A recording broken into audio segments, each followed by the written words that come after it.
মাথা চাল দিয়ে দাঁড়াইতে না পারে। এইরকম সোচ্চার আমাদের হইতে হবে এবং সারা দেশের উলামায়ে কেরাম যে যেখানে আসি প্রত্যেকেই এক সুতায় যেমন তসবির দানা গাঁথা, এমনি ভাবে আমাদের ঐক্যবদ্ধ হয়ে যদি চলতে পারি, আগামীর ভবিষ্যৎ বাংলাদেশ হবে কোরআনের বাংলাদেশ।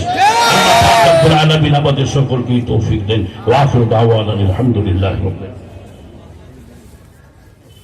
সম্মানিত উপস্থিতি, এই পর্যায়ে বক্তব্য রাখবেন হেফাজত ইসলাম বাংলাদেশের কেন্দ্রীয় নেতা হযরত মাওলানা মুফতি আব্দুল কাইয়ুম নেত্রকোনা। হযরত মাওলানা মুফতি আব্দুল কাইয়ুম নেত্রকোনা। এই কাপড় নামায় দেন। কেউ নির্দেশনা ছাড়া কোনো কাজ করবেন না, মেহরবানি করে। যে যেভাবে আছেন এভাবেই থাকেন। যারা পারেন মাঝখানে বসে যান। মাঝখানে যদি বসে যান সুন্দর হবে প্রোগ্রামটা।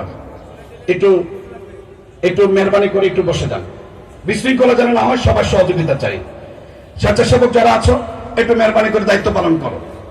আপনারা যদি মাঝখানে দাঁড়ান তাহলে পিছনে কেউ দেখতে পাবে না। এই জন্য যেভাবে ছিলেন ওইভাবে থাকলে সুন্দর হতো।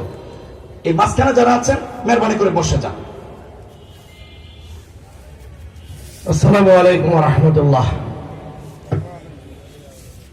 নাহমাদুহু ওয়া নুসাল্লি আলা রাসূলিল কারীম, আম্মা বা'দ।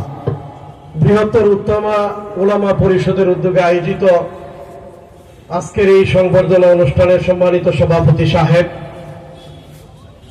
জাতীয় নেতৃবৃন্দ, সর্বস্তরের ইসলাম প্রিয় তাওহীদি জনতা, আসলে আমরা বিভিন্ন জায়গায় সংগঠন করি, সংগঠিত হই, কিন্তু এই সংগঠনগুলো স্থায়ী হবে না, কর্তৃত্বশীল হবে না যতক্ষণ পর্যন্ত না আমরা মূল জায়গায় হাত না দিই।